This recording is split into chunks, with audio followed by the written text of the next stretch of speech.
ಎಲ್ಲರಿಗೂ ನಮಸ್ಕಾರ. ನಾನು ನಿಮ್ಮ ಮುತ್ತು. ಈ ಒಂದು ವಿಡಿಯೋದಲ್ಲಿ 10ನೇ ತರಗತಿಯವರ ರೂಪನಾತ್ಮಕ ಮೌಲ್ಯಮಾಪನ 1 ಆಗಿರ್ತಕ್ಕಂತಹ FA1 ಪ್ರಶ್ನೆ ಪತ್ರಿಕೆಯೊಂದಿಗೆ ನಾನು ನಿಮ್ಮನ್ನು ಭೇಟಿಯಾಗುತ್ತಿದ್ದೇನೆ. ಮಾದರಿ ಉತ್ತರ ಪತ್ರಿಕೆ ಕೂಡ ಇದರಲ್ಲಿ ಇರುವಂಥದ್ದು. ಹಾಗಾದರೆ ಈ ಒಂದು ವಿಡಿಯೋನ ಶುರು ಮಾಡೋಣ. ಅದಕ್ಕಿಂತ ಮುಂಚೆ ನೀವೇನಾದರೂ ನಮ್ಮ ಚಾನಲನ್ನು ಹೊಸದಾಗಿ ವೀಕ್ಷಿಸುತ್ತಿದ್ದರೆ ಒಂದು ಲೈಕ್ ಅನೇಕ ವಿಡಿಯೋಗಳಿಗೆ ಪ್ರೋತ್ಸಾಹ ತುಂಬ ಸಿಗುತ್ತೆ. ಇನ್ನೊಬ್ಬರಿಗೆ ಶೇರ್ ಮಾಡಿದ ಅನೇಕ ವಿಡಿಯೋಗಾಗಿ ಚಾನಲ್ ಸಬ್ಸ್ಕ್ರೈಬ್ ಆಗಿ. ಹಾಗಾದರೆ ಇದು 2025-26ರ ಒಂದು ಪ್ರಶ್ನೆ ಪತ್ರಿಕೆ. ಇವುಗಳು ಬಹಳಷ್ಟು ಶಾಲೆಯಲ್ಲಿ ಇವೇ ಕ್ವಶನ್ಗಳು ಬೀಳ್ತಾ ಇದೆ ಅಂತ ನಮಗೆ ಸೂಚನೆ ಬಂದಿದೆ. ಆದ ಕಾರಣ ನೀವು ಕೂಡ ಆದಷ್ಟು ಸರಿಯಾಗಿ ಇವುಗಳನ್ನು ಓದಿಕೊಳ್ಳಿ ಅಂತ ನಾನು ನಿಮಗೆ ರೆಕಮೆಂಡ್ ಮಾಡ್ತೀನಿ.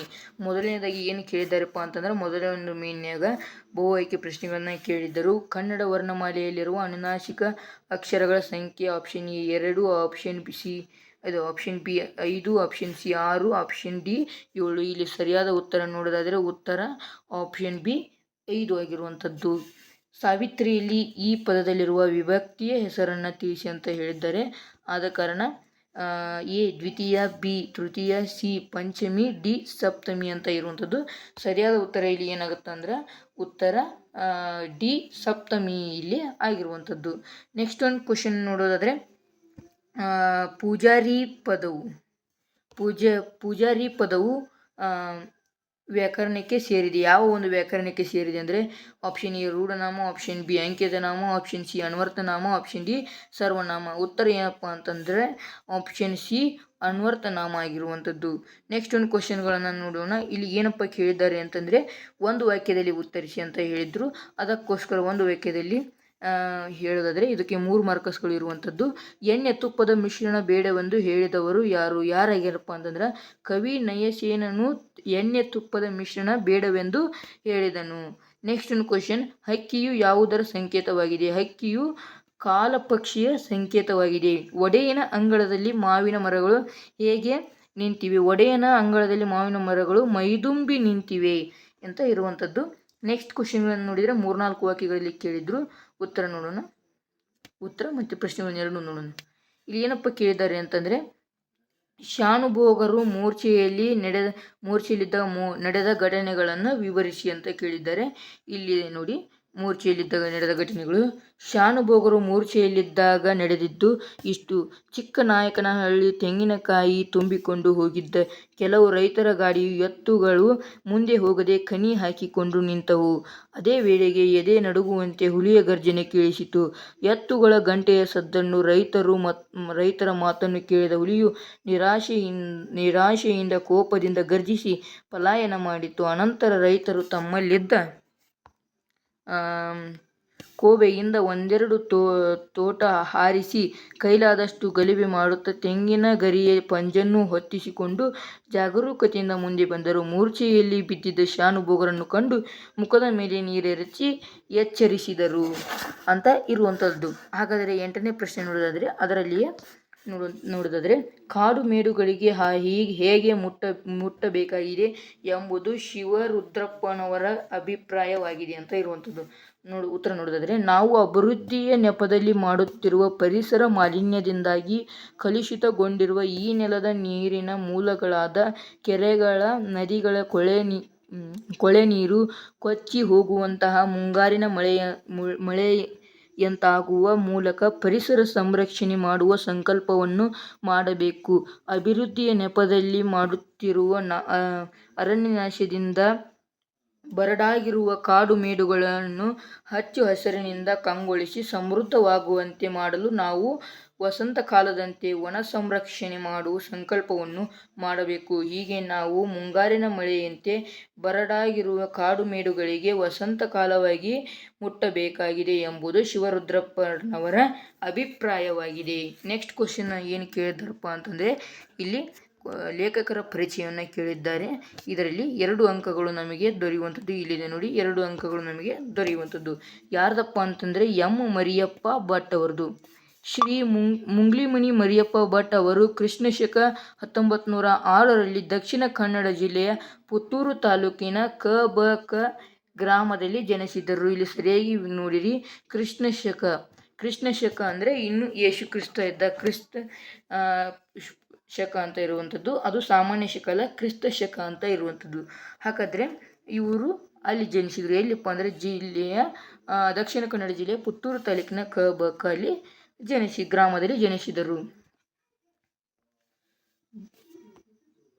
ಭಾಷಾ ವಿದ್ವಾಂಸರಾದ ಇವರು ಕನ್ನಡ ಸಂಸ್ಕೃತಿ, ತುಳು ಇಂಗ್ಲಿಷ್ ನಿಘಂಟು, ಅಭಿನವ ಮಂಗರಾಜನ ನಿಘಂಟು, ಜಾತಕ ತಿಲಕಂ, ಛಂದಸಾರ ಮೊದಲಾದ ಕೃತಿಗಳನ್ನು ರಚಿಸಿದ್ದಾರೆ. ಶ್ರೀಯುತರಿಗೆ ಕರ್ನಾಟಕ ಸರ್ಕಾರ ಪುರಸ್ಕಾರ, ಸಾಹಿತ್ಯ ಅಕಾಡೆಮಿ ಪ್ರಶಸ್ತಿಯನ್ನು ನೀಡಿ ಗೌರವಿಸಲಾಗಿದೆ. ನೆಕ್ಸ್ಟ್ ಕ್ವಶನ್ ಏನಪ್ಪ ಅಂತಂದರೆ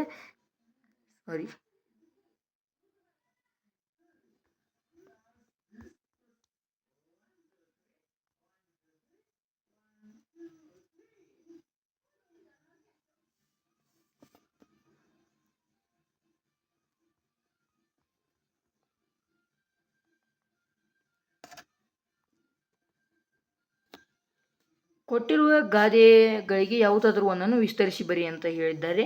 ಕೈ ಕೆಸರಾದರೆ ಬಾಯಿ ಮೊಸರು ವಿಸ್ತರಿಸಿ ಬರಿಬೋದು, ಅಥವಾ ಕುಂಬಾರನಿಗೆ ವರ್ಷ ದೊನ್ನಿಗೆ ನಿಮಿಷ. ಗಾದೆಯ ಮಹತ್ವದ ವಿಸ್ತರಣೆಗೆ 1 ಅಂಕ, ಉದಾಹರಣೆಗೆ ಅರ್ಥ ವಿವರಣೆಗೆ 1 ಅಂಕ, ಒಟ್ಟು 2 ಅಂಕಗಳು ಈ ಒಂದು ಗಾದೆಯನ್ನು ಬಿಡಿಸಿದರೆ ನಿಮಗೆ ಇರತಕ್ಕಂಥದ್ದು. ನೆಕ್ಸ್ಟ್ ಕ್ವಶನ್ಗಳನ್ನು ನೋಡೋದಾದರೆ, ಕೊಟ್ಟಿರುವ ಪ್ರತಿ ಹೇಳಿಕೆಗೂ ಸಂದರ್ಭದೊಡನೆ ವಿವರಿಸಿ ಅಂತ ಹೇಳಿದ್ದಾರೆ. ನೋಡೋದಾದರೆ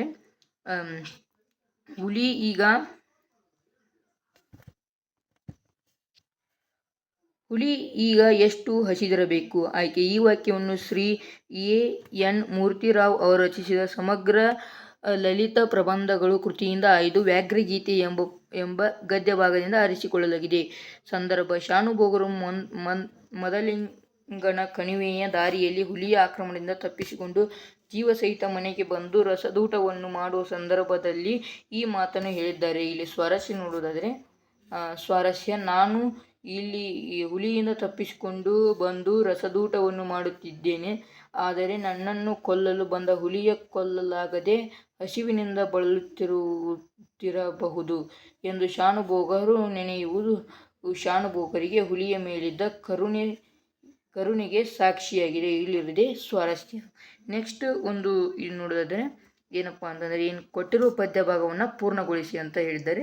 ಇಲ್ಲಿ 2 ಪದ್ಯ ಭಾಗಗಳು ಇರ್ತವೆ, ಅದನ್ನು ನೀವು ಪೂರ್ಣಗೊಳಿಸಬೇಕಾಗುತ್ತೆ.